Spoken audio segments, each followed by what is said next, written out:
Friends, आज की short analysis में हम डिस्कस करेंगे आईसीआईसीआई बैंक के स्टॉक के ऊपर। और दोस्तों, ये एक तरह का फॉलोअप वीडियो भी है। आज से ठीक 1 महीने पहले हमने हमारी चैनल पर ये स्टॉक के ऊपर एक डिटेल एनालिसिस वीडियो डाली थी, जहां पर ये स्टॉक को टॉप से एक ज़बरदस्त चार्ट पैटर्न के थ्रू प्रेडिक्ट किया था। दोस्तों, इसके टॉप पे हमने एक नेगेटिव चार्ट स्ट्रक्चर प्रेडिक्ट किया था ब्रेकडाउन के through, head and shoulder pattern, और उसके साथों साथ मल्टीपल नेगेटिव फैक्टर्स की एनालिसिस करके डाउन साइड में इसका टारगेट फोरकास्ट किया था। और जैसे हमारे कई स्टॉक के टारगेट हिट होते हैं बाई साइड पे, सेल साइड पे, सिमिलरली दोस्तों ये स्टॉक का भी एक बहुत बड़ा डाउन साइड का टारगेट हिट हुआ। और दोस्तों, यहाँ पर जब ये नेगेटिव चार्ट पैटर्न ब्रेकडाउन हो रही थी, तब आप लोगों को clearly well in advance inform किया था कि दोस्तों यहाँ पर अगर फ्रेश बाइंग करना हो तो अवॉइड करना, क्योंकि दोस्तों यहाँ पर स्टॉक ने मल्टीपल नेगेटिव फैक्टर्स ब्रेकडाउन किया और एक डीप डाउन साइड करेक्शन दे सकता है। और एग्जैक्टली दोस्तों वही हुआ और हमारा टारगेट हिट हुआ। और दोस्तों, वो जो टारगेट था वहाँ से स्टॉक इधर रिवर्सल देता है या फिर उसको फर्दर ब्रेकडाउन करके और भी नई डाउन साइड लाता है। तो यहाँ पर अगर आप देखो तो दोस्तों, हमारा जो टारगेट था वो टारगेट हिट हुआ डाउन साइड पे, और वहाँ से एक बाउंस आए, और बाउंस के बाद भी यहाँ पर एक और नया ब्रेकडाउन मिल रहा है, जो यहाँ पर एक second down side momentum initiate करेगा। तो दोस्तों, वो अकॉर्डिंग अगर आप देखो तो अभी भी हमारा आज का जो मेन मकसद है वीडियो बनाने का वो ये है कि दोस्तों अभी भी यहाँ पर थोड़ी गिरावट बाकी है, और यहाँ से और भी ये स्टॉक थोड़ा नीचे जा सकता है, जिसके ऊपर आज हम फोरकास्ट करेंगे। और उसके अकॉर्डिंग अभी भी हमारा स्टैंस रेड अलर्ट एनालिसिस का व्यू ही है। तो यहाँ और उसके कारण दोस्तों यहाँ पर फिर से डाउन साइड में मल्टीपल नेगेटिव फैक्टर्स ब्रेकडाउन हुए हैं लोअर टाइम फ्रेम में, जो स्टॉक को और भी डाउन साइड ले जाएंगे करंट लेवल से। और दोस्तों, अगर किसी को यकीन ना हो तो हमारी वो बैक डेटेड वाला वीडियो जो हमने इसका जो डाउन साइड मूव आया था दोस्तों, ये अगर आप देखो तो ये जो बड़ा मूव, ये जो फॉल आया था ना दोस्तों, ये आने से पहले वेल इन एडवांस इन्फॉर्म किया था। अगर यकीन ना हो तो दोस्तों वो पुराना वीडियो, बैक डेटेड वाला वीडियो, वो झूठ नहीं बोलेगा, वो यही वीडियो के डिस्क्रिप्शन में है, जहाँ कर तुम ज़रूर देख लेना। क्लियरली ब्रेकडाउन हुआ था और इन्फॉर्म किया था कि दोस्तों प्रॉफिट बुक करना है तो कर लेना, और बाइंग करना है तो अवॉइड करना, क्योंकि ये डीप डाउन साइड करेक्शन के लिए रेडी है। और एग्जैक्टली दोस्तों आप देख सकते हो कि इस कदर डाउनफॉल आया है ये स्टॉक के अंदर। और अभी जो बाउंस आया है वो भी बाउंस फिजल होता, ये भी जो बाउंस आया है वो भी वेरी सुन डाउन साइड में वापस फिजल आउट होता हुआ हमें दिखेगा, जिसके ऊपर आज हम फोकस करेंगे। चलते हैं सीधा चार्ट की तरफ। दोस्तों अगर आप देखो तो ये वो हेड एंड शोल्डर पैटर्न थी जिसके अंदर आईसीआईसीआई बैंक के अंदर हमने यहाँ पर प्रेडिक्ट की थी। और दोस्तों, ये नेकलाइन जब ब्रेकडाउन हुआ था तब आप लोगों को क्लियरली अलर्ट कर दिया था, और ये स्टॉप लॉस था क्लोजिंग बेसिस पे जो हिट ना हुआ। और अल्टीमेटली दोस्तों ये दोनों बड़े टारगेट हमारे हिट हुए डाउन साइड पे।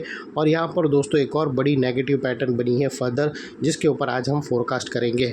और दोस्तों, ये जो हेड एंड शोल्डर पैटर्न जो हमने प्रेडिक्ट करी थी दोस्तों, इसका बैक डेटेड वाला वीडियो यही वीडियो के डिस्क्रिप्शन में पड़ा है, जाकर तुम ज़रूर देख लेना।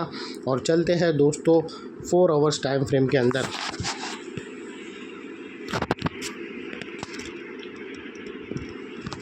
जस्ट अ सेकेंड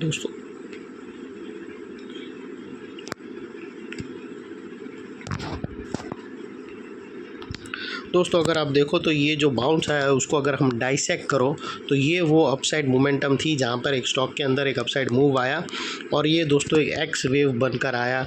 और यहाँ पर दोस्तों जब तक स्टॉक ये अपर स्लोपिंग पैरेलल चैनल में था, यहाँ पर कुछ हायर हाइज ट्रिगर हुए।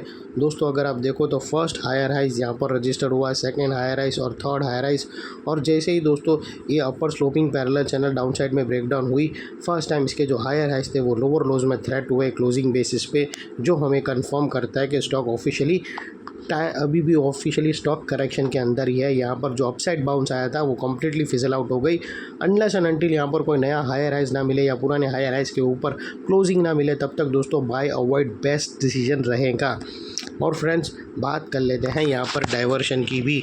तो दोस्तों अगर आप MACD डालकर चेक करो तो आपको यहाँ पर एक नेगेटिव डाइवर्शन विटनेस होगा। प्राइस एक्शन के जो हायर हाई स्विंग थे अगर वो देखो तो अपसाइड में टिल्ट हुए हैं, वही MACD के ऑसिलेशन डाउन साइड में टिल्ट होकर यहाँ से हमें ब्रेकडाउन मिल रहा है, जो एक डाउन साइड मोमेंटम इनिशिएट करेगा स्टॉक के अंदर। और अल्टीमेटली दोस्तों बात कर लेते हैं यहाँ पर चार्ट पैटर्न की। तो दोस्तों अगर आप देखो तो यहाँ पर हमें फिर से दोस्तों वही पैटर्न बनता हुआ दिखता है, नेगेटिव चार्ट पैटर्न, और वो है दोस्तों हेड एंड शोल्डर पैटर्न। दोस्तों अगर आप देखो तो यहाँ पर आप लोगों को क्लियरली विटनेस होगा हेड एंड शोल्डर पैटर्न, दोस्तों यहाँ पर एक्चुअली नेकलाइंस के नीचे ब्रेकडाउन अभी हुआ नहीं है, एग्जैक्टली नेकलाइन पे क्लोजिंग मिला है, हमें नेकलाइन के नीचे क्लोजिंग चाहिए। जैसे ही दोस्तों 1232 के नीचे क्लोजिंग मिली तो दोस्तों वेरी सून ये स्टॉक तुमको क्विकली डाउनसाइड मूव इनिशिएट कर सकता है और वो तकरीबन 1200 के आसपास आएगा। और उसके बाद दोस्तों नहीं संभला तो स्टॉक का सेकंड टारगेट 1190 के आसपास भी बनता है। और दोस्तों याद रखना क्लोजिंग बेसिस पे ब्रेक होना चाहिए। अगर यहाँ पर ब्रेक किया और वापस क्लोजिंग उसने नेकलाइन के अंदर कर दिया तो ये ब्रेकडाउन नहीं माना जाएगा और तुरंत जाकर शॉर्ट सेलिंग भी इनिशिएट नहीं करना दोस्तों, क्योंकि अभी भी ब्रेकडाउन हुआ नहीं है। और दोस्तों बात कर लेते वो लेवल की जिसके ऊपर अगर क्लोजिंग मिली तो यहाँ पर शॉर्ट कवरिंग बाउंस देखने मिलेगा। वो है दोस्तों राइट शोल्डर का टॉप, हेड एंड शोल्डर के अंदर दोस्तों राइट शोल्डर के टॉप के ऊपर ही लोग जनरली शॉर्ट सेलर लोगों का भी स्टॉप लॉस रहता है। तो यहाँ पर अगर 1265 के ऊपर क्लोजिंग मिलती है तो हमें एक बाउंस अपसाइड में देखने मिल सकता है। और फाइनली दोस्तों याद रखना जैसे ही क्लोजिंग बेसिस पे ये नेकलाइन थ्रेट होती है तो ये एक इम्पॉर्टेंट लेवल बनकर ट्रिगर होगा, बिकॉज दोस्तों मल्टीपल नेगेटिव फैक्टर्स हमने यहाँ पर ही एक्शन में आते हुए देखे। यही एरिया पे दोस्तों हमने अपर स्लोपिंग पैरेलल चैनल को डाउन साइड में ब्रेक डाउन होता हुआ देखा। यही एरिया पे दोस्तों हमने हायर हाइस को लोअर लोज में शिफ्ट होता हुआ देखा। यहाँ पर ही दोस्तों हमें नेगेटिव डाइवर्शन मिला प्राइस एक्शन और MACD के थ्रू। और यहाँ पर ही दोस्तों negative chart structure head and shoulder pattern almost ready है, सिर्फ हमें नेकलाइन के नीचे क्लोजिंग बेसिस का वेट है। जैसे ही नेकलाइन के नीचे हमें कंफर्म होता है तो दोस्तों नेकलाइन का ये एरिया जो अभी तक एक इम्पॉर्टेंट सपोर्ट है वो अल्टीमेटली स्ट्रॉन्ग रेजिस्टेंस बनकर ट्रिगर होगा। और इतने बड़े स्ट्रॉन्ग रेजिस्टेंस के ऊपर दोस्तों शॉर्ट सेलर लोगों का स्टॉप लॉस रहेगा जो आसानी से ट्रिगर नहीं होगा। और अगर ट्रिगर हो जाता है तो वहाँ पर हमें एक अपसाइड बाउंस देखने मिलेंगी।